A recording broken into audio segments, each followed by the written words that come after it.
Hi guys, in this session we're going to be looking at how to make drill drum patterns in one motion. Let's go. Now there's a few key things you need to make a drill or a grime beat, especially any kind of trap or drill kind of music. One is got to be the right tempo. So the right tempo for drill and grime music is between 130 to 140 BPM.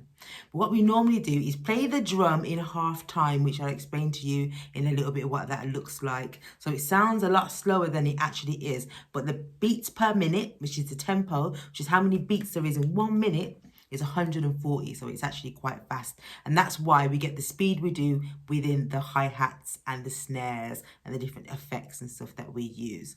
Number 2 is an 808. So an 808 is a drum sound you'll hear in a lot of grime and a lot of drill tracks. But what that does is enable you to have more of a bass, so you hear the kick and then you hear a boom, boom, boom, boom, boom, boom. That boom sound you hear is not just the kick drum, that's actually the kick drum along with an 808, which gives it a lot of a bassier sound. In one motion, we don't have 808s, and when it comes to the hi-hats, we can't break them down as small as we normally would do in Logic or in GarageBand. So in one motion, what will happen is it won't be able to break it down small enough for you to hear the intricacies of the hi-hats that are normally in grime or drill. However, don't be disheartened, because you can use one motion to get the feel of your drill, grime or trap beat, and I'm going to show you how. So if we look at one motion now, you'll notice that when you're making a drill track, the kick is not going to be where it is in a standard hip hop track. So in a hip hop track, you've got the kick on the 1 and the 3. With drill, we're going to try and use the kick to push the actual song, and I'm going to play you an example now. So we've got the kick on the 1, and then on the 4, we've got it on the 4, and we've got it in between 4 and 5. So we're going to play that for you now.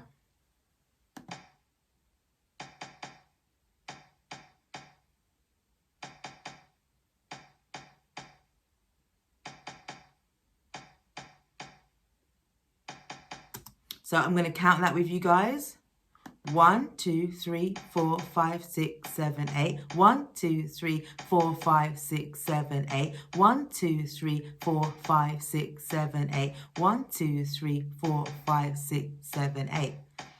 So just to give you guys an idea, what I've done is put the kick on the 1, and then on the 2 and the 3, I've left it completely blank. But on the 4, I've put it on the 4 and the and. So we've got 1 and 2 and 3 and 4 and. And what I've done is put it on the 1 and the 4 and. So we're going to count that. 1 and 2 and 3 and 4 and 5 and 6 and 7 and 8. And 1 and 2 and 3 and 4 and 5 and 6 and 7 and 8. 1 and 2 and 3 and 4 and 5 and 6 and 7 and 8. 1 and 2 and 3 and 4 and 5 and 6 and 7 and 8. So you can hear them in between. Now what I've actually done is use a drum beat to actually push the actual song. So it's going to go bum, bum, bum, bum, bum, bum, bum, bum, bum, bum. And what I've done is use the last 2 kicks to actually join with the first one. So if you listen to it over time, you'll hear boom, boom, boom. But that's only after listening to it the second time. So this is what I've used to drive. Boom, boom, boom. Boom, boom, boom. Boom, boom, boom. Boom, boom, boom. Boom, boom, boom. So what we're going to do now is look at the snare. Now, all I did was put the snare on the 3. So it still gives you a lot of space. And this is because even though it's 140 BPM, the snare and the kick are almost played at half that tempo to get more of a groove. So listen to that now. Cat, boom, boom, boom. Boom, boom, boom. Cat, boom, boom, boom. Boom, boom, boom. Cat, boom, boom, boom. Boom, boom, boom. And that's to emphasize the actual drums and also to give it space. You want that space so you can flow in between and you can take your time when you're writing your lyrics. Now we're going to move on to the hi-hat. So like I said before, we're not going to be able to break the hi-hats down to as much of an intricate and complex pattern as you're used to hearing. But I'd like to tell you guys that it is about the actual pattern and not about how many times you hit the hi-hat. So some people just put the hi-hat in and they'll put it in as many times as they can and it sounds like tick, tick, tick, tick, tick, tick, which is fine, but really a hi-hat needs to have a pattern. So even though you can't get it as fast as you would like, what I'd like you to do with one motion is practice having a pattern for your hi-hats. And the pattern's going to be something where the hi-hats land, not where the kick is, not where the snare is, but in their own time and in between. So we're going to listen to these hi-hats. I've only put in a few, but enough for you to get a little vibe. So listen to this now. So we got ba ba ba da ba da ba ba ba da to da ba ba ba da ba ba ba da. Now, one thing you can actually do is find one of your raps, find one of your rhymes, even if it's a popular drill artist that you like, just find someone's flow and try and flow on top of this. So if I was going to freestyle over it, so I'm just going to do like a couple of bars. If you rap one of your own lyrics over this beat, you'll know where it goes. You'll know if it's in the right pattern. And if it's not, simply just move some kicks and snares around. So if I said, they must be barmy, they can't par me, I'm not no Barbie. Say they want to talk, but I'd rather walk than jump in your Rari. You can just think of any lyrics that you'd rather have, and I'm just making them up from the top of my head. But see if it goes to the flow of that beat, and you'll know whether you need to put in an extra kick, an extra snare, or whether you can put in extra hi-hats as well. So with the hi-hats, it's mostly about finding a groove, and all of these beats that you're making is about you finding a groove. The most important thing, whether you got loads of hi-hats, loads of snares, or loads of kicks, is that you have a pattern that you like and you can vibe to. I'd like you to put on a drill track that you like, find the kind of vibe and the groove, even if it's just a couple of lines, 2 lines, and then try and make a beat that goes with those 2 lines so you can find your bounce and your groove. Don't forget that as much as it's about technique, it's also about you just grooving and finding a groove. If you can nod your head to it and you can rap to it, then it's a good beat. I hope that helps. And we're now going to move on to Alex, who's going to talk to you about J Dilla. Hi everyone, Alex Lowe here. In today's session with Nicole, I'm going to be looking at the hip-hop producer J Dilla and how we can incorporate some swing into our own beats based on his production. So I hope you find it useful and I hope you enjoy. Hi everyone, so it's Alex here. In this session, we're looking at producers and we're looking at the hip-hop producer J Dilla, and we're using this video on YouTube by Vox, and it's called How J Dilla Humanizes MP3000. So you can find that online really easily. We'll quickly watch a bit from this video and then we'll go on to the drum machine on one motion and see how we can get some swing and some feel in our own drum parts based on what we've just seen in this video. So I'm going to play this.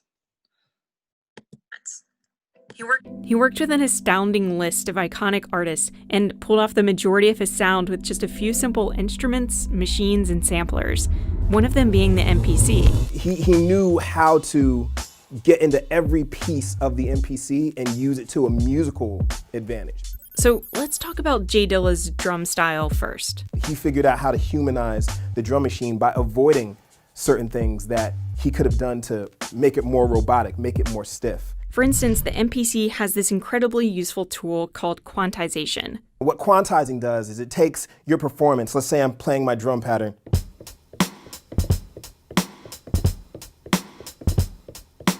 And when I'm playing it, sometimes it's a little ahead, it's a little bit behind. If your kick drums are off by a little bit, quantization snaps them in place. And so a lot of producers, they use quantize, not as a crutch, but they just weren't thinking about not using it. And so Dilla was like, yeah, I'm just gonna turn this off. The result is a discography full of incredibly off-kilter drums.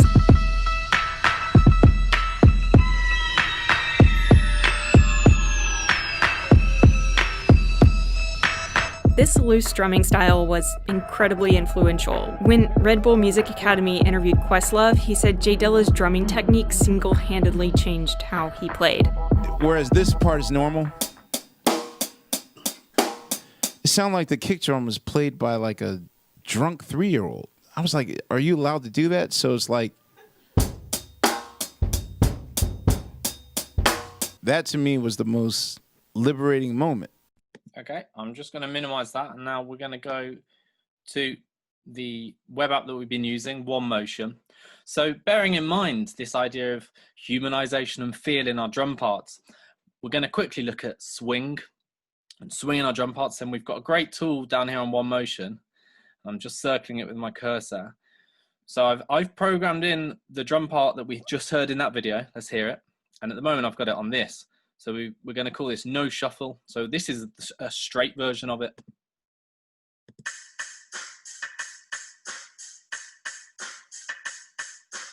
One E and a two E and a three E and a four E and a one and two and three and four, and so we could hear that.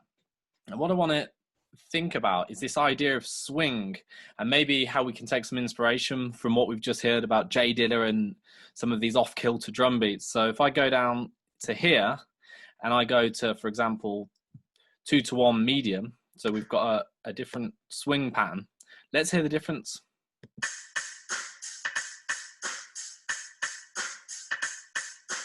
So can you hear the difference with that swing? A good way to think about it is using the word jumpy. So I'll say that along.